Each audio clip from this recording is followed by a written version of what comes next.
Mr. Jeremy from the Mr. Jeremy Show. And you know my show by now, certainly. Anyway, this is a video response to Confused Matthew. Who is Confused Matthew, some of you might ask? Well, he seems to be a very confused person. Now, I have been waiting to do this for quite some time now.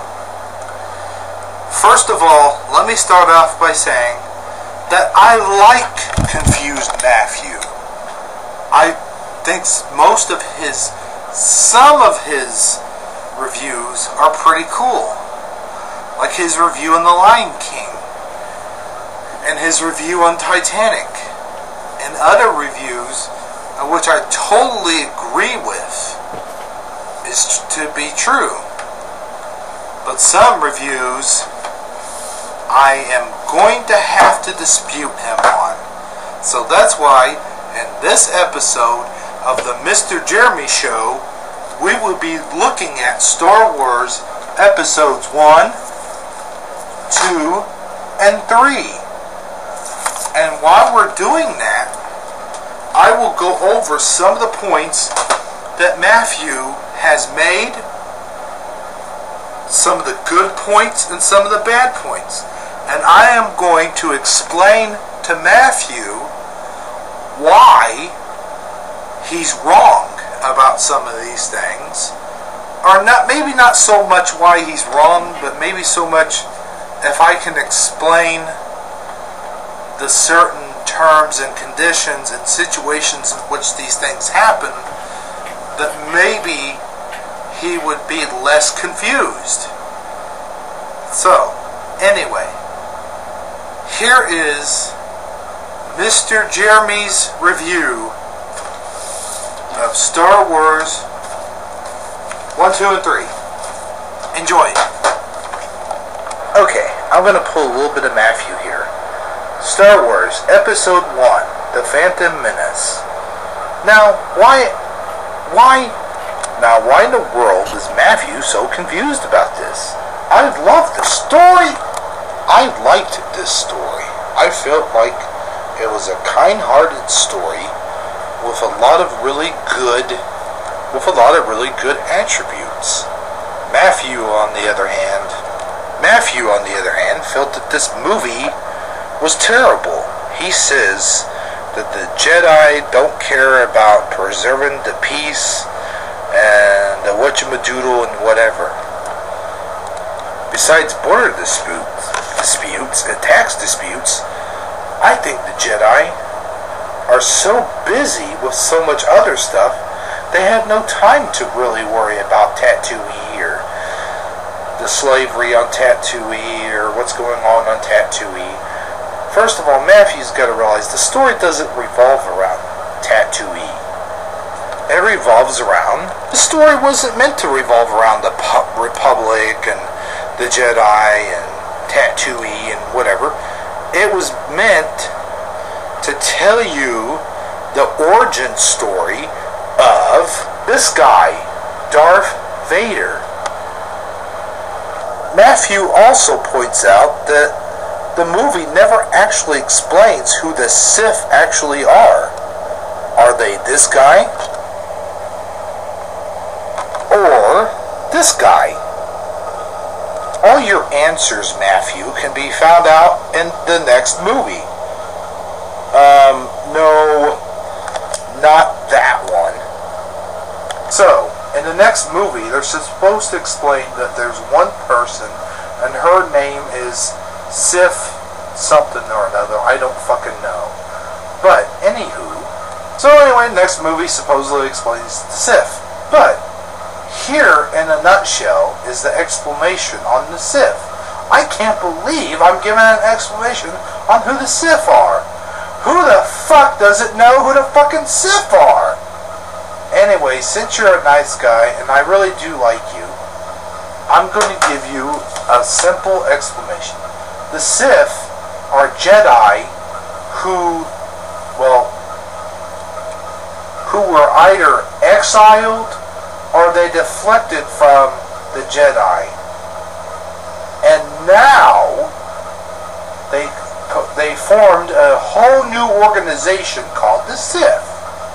And there are certain Sith lords, like Lord Sidious, or Sidious, yes, Lord Darth Sidious, sorry. And then of course there was his apprentice, of which you call Darth Time Filler, which I don't know why the hell you call him that, because he's one of the main characters. He's not just a time filler.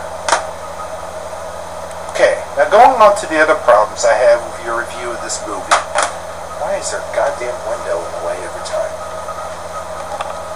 You commented on why the Jedi were able to go underneath the water and get to the bottom without being crushed or anything like that. Well, here's an answer. Okay, I don't know if you can see it or not, but let's rewind it just a little bit. Okay, now, you see this little, well, here we go. See those little pieces that the Jedi just popped in their mouth? Those keep the Jedi from drowning. It depressurizes them and it gives them oxygen. You mentioned that the city was underneath the water, like it was next to the surface, like it's not so hidden. It is on the freaking bottom of the lake, pal. Look at this, look. Okay, they're walking. They're walking. If this thing was on next to the surface, don't you think they would have bumped into it right there? They have to swim to get to it. And look, it shows how deep it is. It shows it's a deep city. So there's no way that anyone could find this place. Well, unless they have oxygen tanks and maybe submarines. But anyway, moving on. And now they walk into a bubble. And here is one complaint I have about this. They wear the oxygen pieces to so forth until they get into the city itself, which is entrapped in some kind of bubble.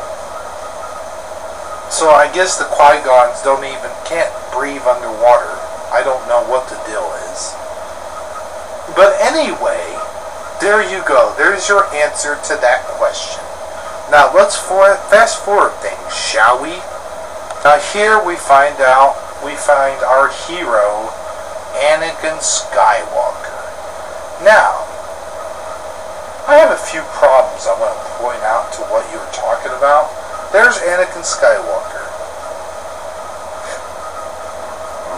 Yes, he's a little kid.